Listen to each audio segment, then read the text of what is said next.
Oh, you wouldn't believe the kind of garbage that's happened. Audacity went and screwed up again, and I had to... I lost my whole 10 minutes of recording. I still have the video file, and I wasn't going to go through to the end of this level again, so... You know, it's right at the end, too. So it was like I could have just saved at the beginning of the next level and done it, but no.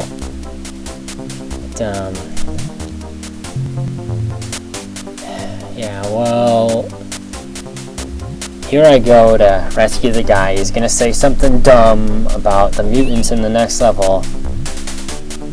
I know, I pretty much... Be really careful, dude. The next levels are packed with robots and mutants. Yeah, we pretty much already know that. I don't need you to tell me that. They're all filled with robots and mutants. You idiot. I mean, seriously. Yeah, and Snake Logan, he doesn't even have a response to that. He's so insulted.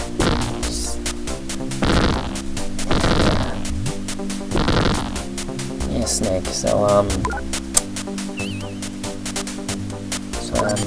here I go to the next level. It's called Mutants Attack.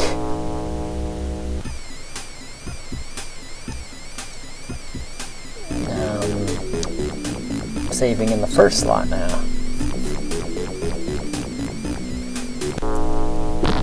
So there's some more Cosmos, and you know, there is actually a difference between Cosmo and these green mutants that I've been meaning to explain. Because these mutants, they both have green skin and red hair like Cosmo, but one thing that Cosmo has that they don't is he has plungers for hands. They obviously have just regular hands. And, he also has red spots too, but that's not as big a deal as the plunger hands. So yeah, Cosmo is a little bit different. It's still a huge ripoff of him though. There's no doubt about that. And,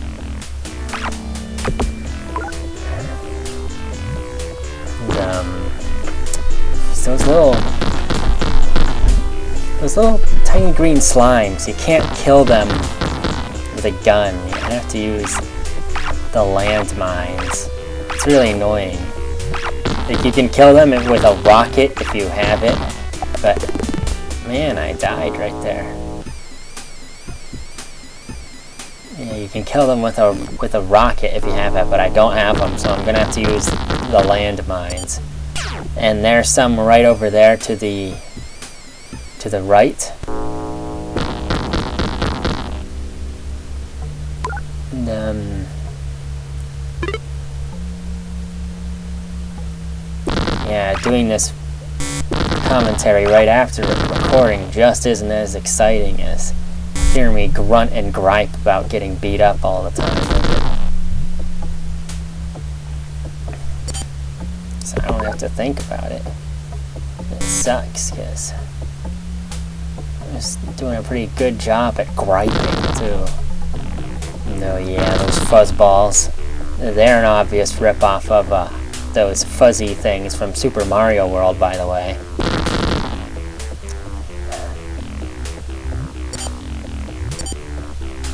Yeah, look at how slow that slime goes. It's so slow.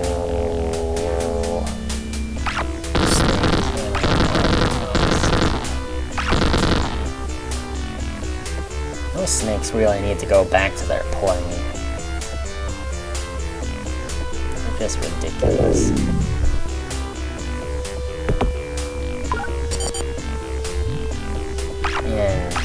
And Jim, he keeps putting the snakes on the top of these ledges where they'll spit down at you and they'll really be annoying. That sucks. Hate you, Jim. Yeah, see that? Look at them beating me up. And I just...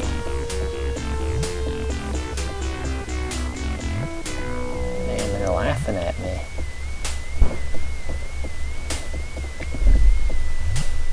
And there's another slime moving as slow as possible. And there's something about slime and Japanese RPGs. Like, every Japanese RPG, they seem to have the slime enemy in them. Every single one. I mean, what's up with that? Do you have some, like, weird obsession with slime, or what? It's just... Okay, so, back on the topic of Commander Keen games, I've, a lot of the people on Commander Keen forums have kind of their own mods and fan games and stuff like that that they're working on, and I haven't really done much of anything. Well, I started making Commander Keen 2.5D, but that's based on the Doom engine. I never really looked at the Commander Keen engine or the applications to work with it at all. But I do have an idea for a mod based on Keen 4 that I'd like to do. I probably won't ever do it, but it's just an idea. I would call it a sandwich the size of the sun, and it's about the Chungellans coming to the Sol system and making their giant sandwich in front of the sun, and so it eclipses the sun in front of the Earth, and like all life on Earth is going to freeze over unless Billy goes to the sandwich and blows it up with 8 bombs. And yeah, this giant sandwich is obviously the first biggest sandwich he ever saw, as like a reference to that thing in Keen 6 where he's like, this is the second biggest sandwich I ever saw. Yeah, I kind of wanted to explore the idea of what the first biggest sandwich he ever saw would be. And yeah, I know us Keen fans choose really weird things to explore with those games, man. It's just, my idea is probably not the weirdest. And oh yeah, the title, Sandwich the Size of the Sun, it's a reference to a poem by Shel Silverstein called A Pizza the Size of the Sun. Yeah, so Keen would go over to that sandwich, and the whole mod would take place on the sandwich, and the oracles would be replaced by spots where Keen plants 8 bombs, and when he activates all 8 of them, he rushes off the sandwich and it explodes, and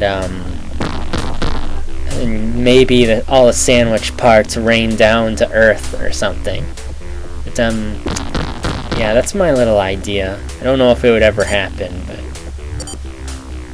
I just wanted to talk about it a little bit. And yeah, I've been talking a lot about other games and things that don't have to do with this game, but you know, I mean, let's face it, this game is boring. I mean, could I really talk about this game through all of the LPs? I mean, some of you watching this are probably watching it because you want to know every Apogee game there is, but you don't want to play this whole game yourself because it's so boring, but you have to know. Like, you know? But I think it's fun, so I'm kind of doing a service by making an LP for the people who don't want to play this game, who'd rather watch someone else play it. And I think it's coming to the end of the video. Yeah, here I go to save, and it's done.